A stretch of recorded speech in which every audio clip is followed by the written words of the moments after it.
पाराशर्यवचः सरोजममलम् पाराशर्यवचः सरोजममलम् पाराशर्यवचः सरोजममलम् पाराशर्यवचः सरोजममलम् पाराशर्यवचः सरोजममलम् पाराशर्यवचः सरोजममलम् पाराशर्यवचः सरोजममलम् पाराशर्यवचः सरोजममलम् गीतार्थगन्धोत्कटम् गीतार्थगन्धोत्कटम् गीतार्थगन्धोत्कटम् गीतार्थगन्धोत्कटम् गीतार्थगन्धोत्कटम् गीतार्थगन्धोत्कटम्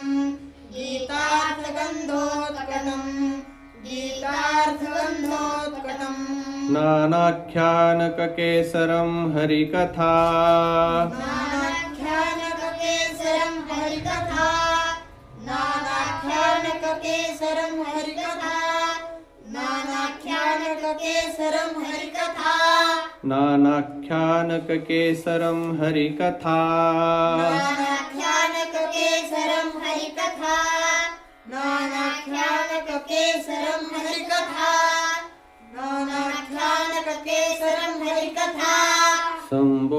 सम्बोधनाबोधितम् सम्बोधनाबोधितम् सम्बोधनाबोधितम् सम्बोधनाबोधितम् लोके सज्जनषट्पदैरहरः लोके सज्जनषट्पदैरहरः लोके सज्जनषट्पदैरहरः लोके सज्जनषट्पदैरहरः लोके सज्जनषट्पदैरहरः लोके सज्जनषट्पदैरहरः लोके सज्जनषट्पदैरहरः लोके सज्जनषट्पदैरहरः पेपीयमानं मुदा पेपीयमानं मुदा पेपीयमानं मुदा पेपीयमानं मुदा पेपीयमानं मुदा पेपीयमानं मुदा पेपीयमानं मुदा पेपीयमानं मुदा भूयाद् भारतपङ्कजं कलिमल भूयात् भारतपङ्कजं कलिमल भूयात् भारतपङ्कजं कलिमल भूयात् भारतपङ्कजं कलिमल भूयाद् भारतपङ्कजं कलिमल भूयात् भारतपङ्कजं कलिमल भूयात् भारतपङ्कजं कलिमल भूयात् भारतपङ्कजं कलिमल प्रध्वंसि न श्रेयसे प्रध्वंसि न श्रेयसे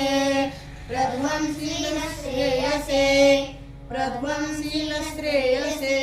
प्रध्वंसि न श्रेयसे प्रध्वंसि न श्रेयसे